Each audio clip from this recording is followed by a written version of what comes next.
El escritor ruso León Tolstoy nos ofrece una ventana a temas como el arrepentimiento, la justicia social y las diferencias de clases en este relato. A través de las reflexiones de su protagonista, vemos cómo la conciencia sobre la opresión y las desigualdades en la sociedad se intensifica con el tiempo, incluso cuando la impotencia para cambiar su propia vida lo consume. Este retrato de la vida de un hombre atrapado entre los excesos de la clase rica y la miseria de los pobres es una crítica contundente a las estructuras sociales que perpetúan la injusticia.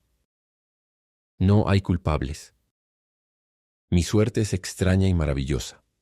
Es muy probable que no haya un solo mendigo miserable sufriendo bajo el lujo y la opresión de los ricos que sienta tanto como yo la injusticia, la crueldad y el horror de su opresión y desprecio hacia los pobres, o la humillante miseria que afecta a la gran mayoría de los trabajadores, los verdaderos productores de todo lo que hace posible la vida. Esto lo he sentido durante mucho tiempo, y a medida que han pasado los años, el sentimiento ha crecido y crecido hasta que recientemente alcanzó su clímax. Aunque siento todo esto tan vívidamente, todavía vivo en medio de la depravación y los pecados de la sociedad rica, y no puedo dejarla porque no tengo ni el conocimiento ni la fuerza para hacerlo. No puedo. No sé cómo cambiar mi vida de manera que mis necesidades físicas, comida, sueño, ropa, mi ir y venir, sean satisfechas sin una sensación de vergüenza y mal obrar en la posición que ocupo. Hubo un tiempo en que intenté cambiar mi posición, que no estaba en armonía con mi conciencia, pero las condiciones creadas por el pasado, por mi familia y sus demandas sobre mí, eran tan complicadas que no me dejaban salir de su control, o mejor dicho, no sabía cómo liberarme. No tenía la fuerza. Ahora que tengo más de 80 años y me he debilitado, he renunciado a intentar liberarme, y por extraño que parezca, a medida que mi debilidad aumenta, me doy cuenta cada vez más intensamente de la injusticia de mi posición y se me vuelve cada vez más intolerable. Se me ha ocurrido que no ocupo esta posición por nada. La providencia tenía la intención de que yo revelara la verdad de mis sentimientos para que pudiera expiar todo lo que causa mi sufrimiento, y tal vez abrir los ojos de aquellos, o al menos de algunos de aquellos, que aún están ciegos a lo que yo veo tan claramente. Así, aliviaré la carga de esa vasta mayoría que en las condiciones actuales está sometida a sufrimientos corporales y espirituales por aquellos que los engañan y también se engañan a sí mismos. De hecho, puede ser que la posición que ocupo me ofrezca facilidades especiales para revelar las relaciones artificiales y criminales que existen entre los hombres, para decir toda la verdad respecto a esa posición sin confundir el problema, intentando vindicarme y sin despertar la envidia de los ricos y los sentimientos de opresión en los corazones de los pobres y oprimidos. Estoy tan colocado que no solo no tengo ningún deseo de vindicarme, sino que por el contrario encuentro necesario hacer un esfuerzo para no exagerar la maldad de los grandes entre los que vivo, de cuya sociedad me avergüenzo, cuya actitud hacia sus semejantes detesto con toda mi alma, aunque encuentro imposible separar mi suerte de la suya.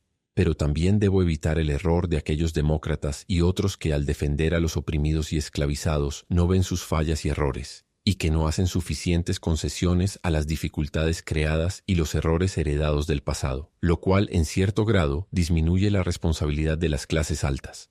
Libre del deseo de vindicación propia, libre del miedo a un pueblo emancipado, libre de esa envidia y odio que los oprimidos sienten por sus opresores, estoy en la mejor posición posible para ver la verdad y decirla.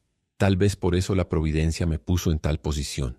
Haré todo lo posible para aprovecharla. Alexander Grumov era soltero.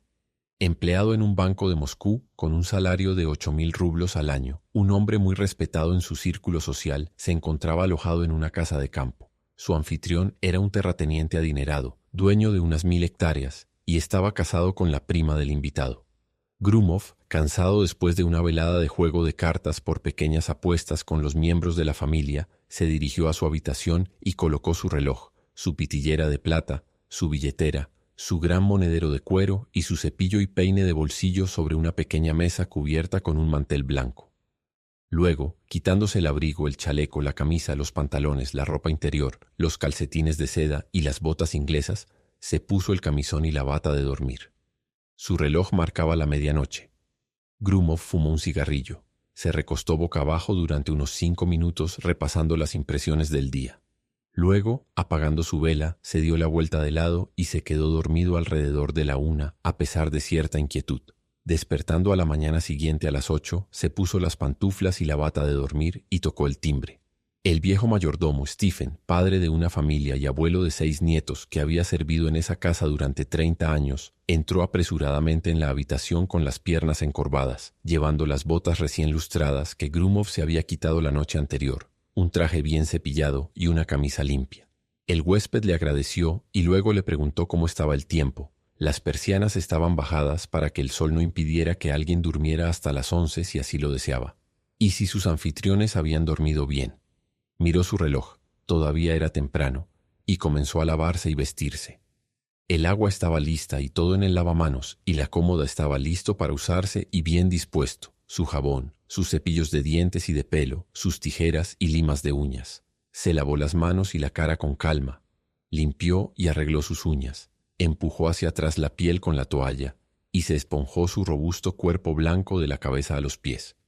Luego comenzó a cepillarse el cabello. De pie frente al espejo, primero cepilló su barba rizada, que comenzaba a encanecer, con 2 cepillos ingleses partiéndola en el medio.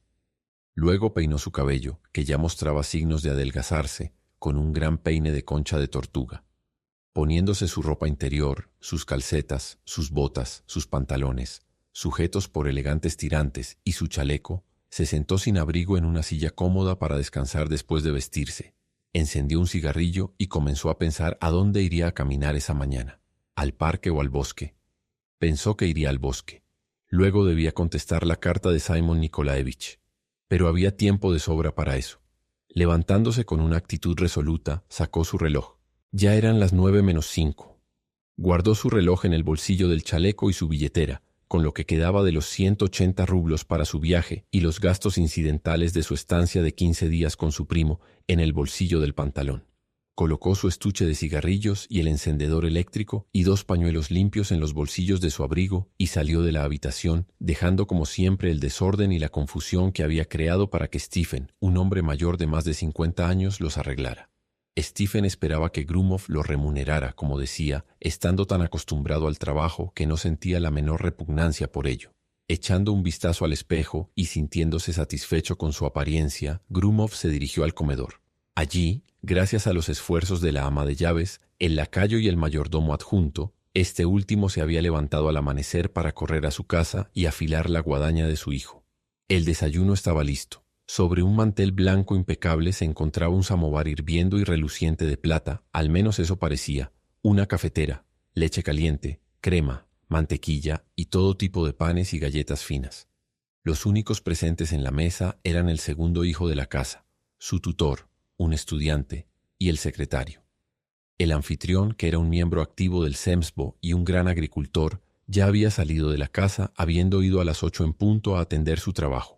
Grumov, mientras bebía su café, hablaba con el estudiante y el secretario sobre el clima, el juego de cartas de ayer y discutía el comportamiento peculiar de Teodorito la noche anterior, pues había sido muy grosero con su padre sin la más mínima causa. Teodorito era el hijo mayor de la casa y un inútil. Su nombre era Teodoro, pero alguien lo había llamado Teodorito, ya sea como broma o para burlarse de él. Y como era gracioso, el nombre se le quedó, aunque sus acciones ya no eran en lo más mínimo divertidas. Así que fue esta vez. Había asistido a la universidad, pero la dejó en su segundo año y se unió a un regimiento de guardias a caballo. Pero también lo abandonó y ahora vivía en el campo, sin hacer nada, criticando y sintiéndose descontento con todo. Teodorito aún estaba en la cama, así como los otros miembros de la familia. Ana Mikhailovna, su madre, su hermana, la viuda de un general, y un pintor de paisajes que vivía con la familia. Grumov tomó su sombrero panamá de la mesa del vestíbulo, le había costado 20 rublos, y su bastón con empuñadura de marfil tallado, y salió. Atravesando la veranda, adornada con flores, caminó por el jardín de flores, en el centro del cual había una cama redonda elevada con anillos de flores rojas, blancas y azules, y las iniciales de la dueña de la casa realizadas en césped. Dejando el jardín de flores, Grumov entró en la avenida de tilos, de cientos de años de antigüedad, que las chicas campesinas estaban arreglando y barriendo con palas y escobas. El jardinero trabajaba. Un niño traía algo en un carrito. Pasando por estos, Grumov entró en el parque de al menos 50 hectáreas, lleno de árboles antiguos y cruzado por una red de senderos bien cuidados. Fumando mientras caminaba, Grumov tomó su sendero favorito, pasando por la glorieta hacia los campos más allá. Era agradable en el parque, pero era aún más agradable en los campos. A la derecha, algunas mujeres que cavaban papas formaban una masa de colores brillantes rojo y blanco. A la izquierda había campos de trigo, praderas y ganado pastando, y en primer plano, ligeramente hacia la derecha, estaban los oscuros y sombríos robles del bosque. Grumov respiró profundamente y se sintió feliz de estar vivo, especialmente aquí en la casa de su primo, donde disfrutaba tanto del descanso de su trabajo en el banco. «Qué suerte tienen los que viven en el campo», pensó. Es verdad, con su agricultura y su zemstvo, el dueño de la finca tiene muy poca paz incluso en el campo. Pero eso es asunto suyo. Grumov sacudió la cabeza, encendió otro cigarrillo y caminando con firmeza con sus fuertes pies calzados en sus gruesas botas inglesas, comenzó a pensar en el pesado trabajo invernal en el banco que tenía por delante. Estaré allí todos los días desde las 10 hasta las 2, a veces incluso hasta las 5, y las reuniones de la junta y las entrevistas privadas con clientes. Luego la Duma. Mientras que aquí es encantador. Puede ser un poco aburrido, pero no será por mucho tiempo. Grumov sonrió. Después de un paseo en el bosque se volvió, yendo directamente a través de un campo en barbecho que estaba siendo arado. Un rebaño de vacas, terneros, ovejas y cerdos que pertenecían a la comunidad del pueblo estaba pastando allí. El camino más corto al parque era pasar por el rebaño. Asustó a las ovejas, que comenzaron a huir una tras otra, seguidas por los cerdos, de los cuales dos pequeñines lo miraban solemnemente. El pastor llamó a las ovejas y chasqueó su látigo. «Qué lejos estamos de Europa», pensó Grumov, recordando sus frecuentes vacaciones en el extranjero. No encontrarías una sola vaca como esa en ningún lugar de Europa. Luego, queriendo averiguar a dónde llevaba el camino que se desviaba del que él seguía y quién era el dueño del rebaño, llamó al muchacho. «¿De quién es el rebaño?» El muchacho se llenó de asombro, rozando el terror, al mirar el sombrero, la barba bien cepillada y sobre todo las gafas con montura de oro, y no pudo responder de inmediato. Cuando Grumov repitió su pregunta, el muchacho se recompuso y dijo, «Nuestro». «¿Pero de quién es nuestro?», dijo Grumov, sacudiendo la cabeza y sonriendo. El muchacho llevaba zapatos de corteza de abedul trenzada, bandas de lino alrededor de las piernas, una camisa sucia y sin blanquear, rasgada en el hombro, y una gorra cuyo pico estaba roto. «¿De quién es nuestro?» «El rebaño del pueblo de Pirogov». «¿Cuántos años tienes?» «No lo sé». «¿Sabes leer?» «No, no sé». «¿No fuiste a la escuela?» «Sí, fui». «¿No pudiste aprender a leer?» «No». «¿A dónde lleva ese camino?» El chico se lo dijo y Grumov se dirigió hacia la casa, pensando en cómo bromearía con Nicolás Petrovich sobre el deplorable estado de las escuelas rurales a pesar de todos sus esfuerzos. Al acercarse a la casa, Grumov miró su reloj y vio que ya eran más de las 11. Recordó que Nicolás Petrovich iba a ir a la ciudad más cercana y que había querido darle una carta para enviar a Moscú, pero la carta no estaba escrita. La carta era muy importante, dirigida a un amigo, pidiéndole que hiciera una oferta por él para un cuadro de la Madonna que iba a ser subastado. Al llegar a la casa, vio en la puerta 4 grandes caballos bien alimentados, bien cuidados y de pura raza, enganchados a un carruaje cuyo barniz negro brillaba al sol. El cochero estaba sentado en el pescante con un caftán y un cinturón de plata, y los caballos hacían sonar sus cascabeles de plata de vez en cuando. Un campesino descalzo y sin sombrero, vestido con un caftán raído, estaba de pie en la puerta principal. Se inclinó. Grumov le preguntó qué quería. «He venido a ver a Nicolás Petrovich». «¿Para qué?» «Porque estoy en apuros, mi caballo ha muerto». Grumov comenzó a interrogarlo. El campesino le contó su situación. Tenía 5 hijos, y ese había sido su único caballo. Ahora estaba perdido. Lloraba. «¿Qué vas a hacer?» «A mendigar». Y se arrodilló, y permaneció arrodillado a pesar de las protestas de Grumov. «¿Cuál es tu nombre?» «Mitri Sudarikov», respondió el campesino todavía arrodillado. Grumov sacó 3 rublos de su cartera y se los dio al campesino, quien mostró su gratitud tocando el suelo con la frente, y luego entró en la casa. Su anfitrión estaba de pie en el vestíbulo. «¿Dónde está tu carta?», le preguntó acercándose a Grumov. «Estoy a punto de salir». «Lo siento mucho. La escribiré ahora mismo, si me lo permites». «Se me olvidó por completo. Es tan agradable aquí que uno puede olvidar cualquier cosa». «Está bien, pero date prisa.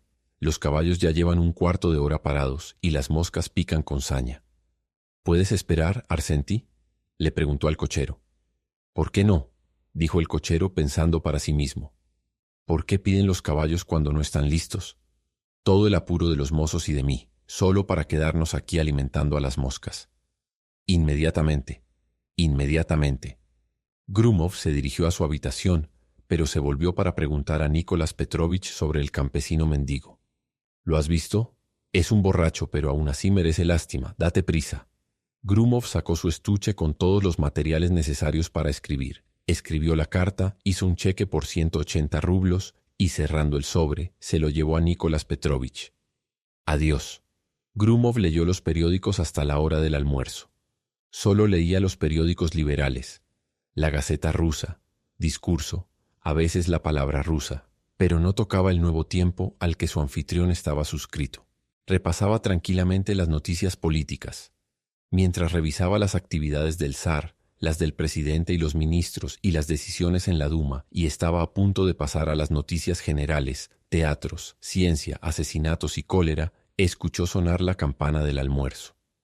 Gracias a los esfuerzos de una decena de personas, lavanderas, jardineros, cocineros, ayudantes de cocina, mayordomos y lacayos, la mesa estaba suntuosamente puesta para 8, con jarras de agua de plata, decantadores, kvass, vino, aguas minerales, cristal tallado y finos manteles, mientras 2 sirvientes no dejaban de ir y venir, trayendo y sirviendo, y luego retirando los entremeses y los diversos platos calientes y fríos. La anfitriona hablaba sin cesar sobre todo lo que había estado haciendo, pensando y diciendo, y evidentemente consideraba que todo lo que pensaba, decía o hacía era perfecto y que agradaría a todos menos a los tontos. Grumov sentía y sabía que todo lo que decía era una tontería, pero no convenía dejar que se notara, por lo que mantenía la conversación. Feodorit estaba sombrío y callado. El estudiante ocasionalmente intercambiaba algunas palabras con la viuda. De vez en cuando había una pausa en la conversación, y entonces intervenía Feodorit, y todos se deprimían miserablemente. En tales momentos la anfitriona ordenaba un plato que no había sido servido, y el lacayo corría a la cocina o a la despensa y regresaba apresuradamente. Nadie tenía ganas de hablar ni de comer, pero todos se obligaban a comer y a hablar, y así transcurría el almuerzo. Dmitri Sudarikov era un campesino. Había estado mendigando porque su caballo había muerto. Había pasado todo el día anterior alrededor de su caballo muerto antes de ir a ver al terrateniente. Primero fue al desollador, Sanín, que vivía en un pueblo cercano. El desollador no estaba, pero esperó por él y fue hora de comer cuando terminó de negociar el precio de la piel. Luego pidió prestado el caballo de un vecino para llevar el suyo a un campo para ser enterrado, ya que está prohibido enterrar animales muertos cerca de un pueblo.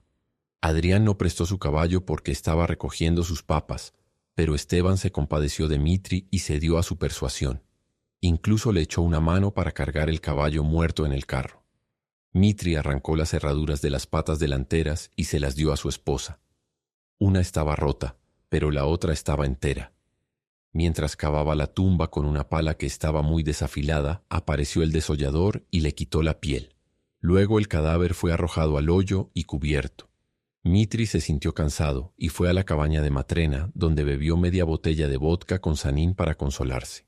Luego se fue a casa, se peleó con su esposa y se acostó a dormir sobre el heno.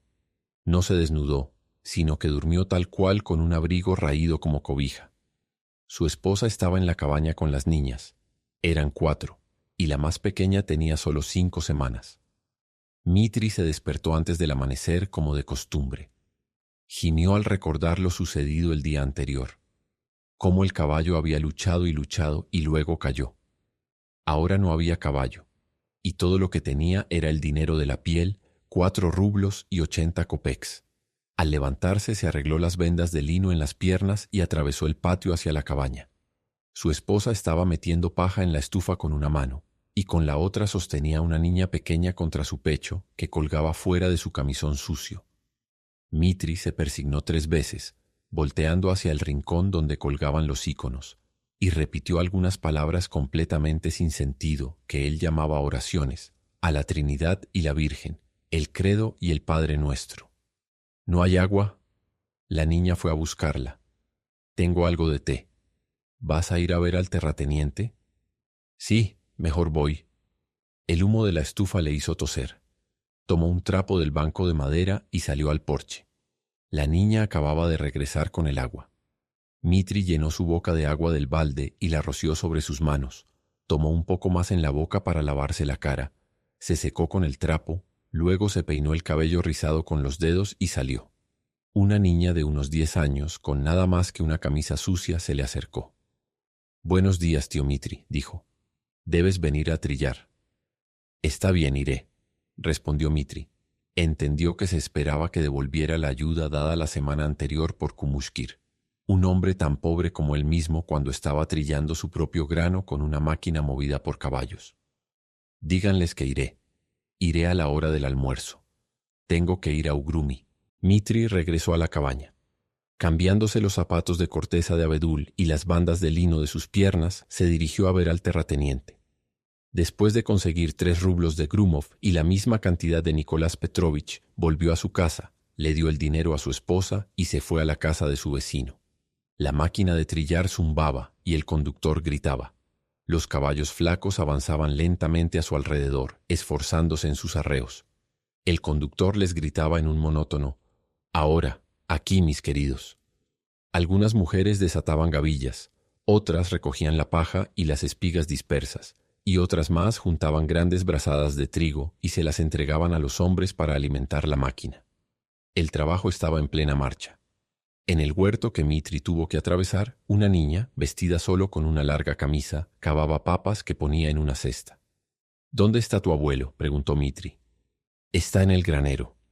Mitri fue al granero y se puso a trabajar de inmediato. El anciano de 80 años conocía el problema de Mitri. Después de saludarlo, le cedió su lugar para alimentar la máquina. Mitri se quitó su abrigo raído, lo dejó fuera del camino cerca de la cerca y luego comenzó a trabajar vigorosamente, rascando el trigo junto y lanzándolo a la máquina. El trabajo continuó sin interrupciones hasta la hora de la comida. Los gallos habían cantado 2 o 3 veces, pero nadie les prestaba atención. No porque los trabajadores no les creyeran, sino porque apenas se escuchaban por el ruido del trabajo y las conversaciones sobre él. Finalmente, el silbato de la trilladora de vapor del terrateniente sonó a 3 millas de distancia y entonces el dueño entró en el granero. Era un anciano recto de 80 años. «Es hora de parar», dijo. «Es la hora de la comida». Los trabajadores parecieron redoblar sus esfuerzos. En un momento la paja fue apartada. El grano que había sido trillado se separó de la paja y se trajo adentro, y luego los trabajadores se dirigieron a la cabaña. La cabaña estaba ennegrecida por el humo, ya que su estufa no tenía chimenea, pero había sido ordenada, y los bancos rodeaban la mesa, haciendo espacio para todos los que habían trabajado, de los cuales eran 9, sin contar a los dueños. Pan, sopa, papas hervidas y kvass fueron colocados en la mesa. Un viejo mendigo manco, con una bolsa colgada sobre el hombro, entró con una muleta durante la comida. «La paz sea en esta casa, buen provecho. Por amor de Cristo, denme algo». «Dios te lo dará», dijo la dueña, ya una mujer anciana y la nuera del dueño. «No te enojes con nosotros». Un anciano que aún estaba de pie cerca de la puerta dijo: «Dale un poco de pan, Marta». «¿Cómo puedes? Solo me pregunto si tendremos suficiente». «Oh, está mal, Marta. Dios nos dice que ayudemos a los pobres. Córtale una rebanada». El mendigo se fue. Marta obedeció. El responsable de la máquina de trillar se levantó, dio gracias, agradeció a sus anfitriones y se fue a descansar. Mitri no se acostó, sino que corrió a la tienda a comprar tabaco. Ansiaba un cigarrillo. Mientras fumaba, charló con un hombre de Demensk, preguntando el precio del ganado, ya que veía que no podría arreglárselas sin vender una vaca.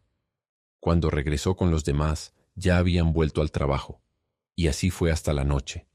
Entre estos hombres oprimidos, engañados y defraudados que están siendo desmoralizados por el exceso de trabajo y llevados gradualmente a la muerte por la falta de alimento, hay personas que se consideran cristianas y otras, tan ilustradas, que sienten que no necesitan más el cristianismo ni ninguna religión, tan superiores se sienten en su propia estima. Y aún así, sus horribles y perezosas vidas son soportadas por el degradante y excesivo trabajo de estos esclavos, sin mencionar el trabajo de millones de otros esclavos, laborando en fábricas para producir termos, plata, carruajes, máquinas y cosas por el estilo para su uso. Viven entre estos horrores, viéndolos y a la vez no viéndolos, aunque a menudo con buen corazón. Hombres y mujeres mayores, jóvenes y doncellas, madres y niños, pobres niños que están siendo corrompidos y entrenados en la ceguera moral. Aquí está un solterón que ha envejecido, propietario de miles de hectáreas, que ha vivido una vida de ocio, codicia y excesos, que lee las nuevas tiempos y se asombra de que el gobierno pueda ser tan insensato como para permitir que los judíos ingresen en la universidad. Allí está su huésped, anteriormente gobernador de una provincia, ahora senador con un gran salario, que lee con satisfacción que un congreso de abogados ha pasado una resolución a favor de la pena capital. Su enemigo político, NP, lee un periódico liberal y no puede entender la ceguera del gobierno al permitir la existencia de la unión de los hombres rusos. Aquí está una madre amable y gentil que lee un cuento a su pequeña hija sobre Fox, un perro que lastimó a unos conejos. Y aquí está esta pequeña niña. Durante sus caminatas ve a otros niños descalzos, hambrientos, cazando manzanas verdes que han caído de los árboles. Y está tan acostumbrada a la vista que esos niños no le parecen niños como ella, sino solo parte del entorno habitual, el paisaje familiar. ¿Por qué es esto? El fin. Muchas gracias por escuchar nuestra narración de León Tolstoy, No hay culpables. En Héroe.com, como una editorial independiente en crecimiento, nuestro objetivo es hacer que la literatura universal sea más accesible y disfrutable para el lector moderno. Si te ha gustado este contenido, te agradeceríamos muchísimo que nos apoyes con un me gusta y te suscribas a nuestro canal para más narraciones.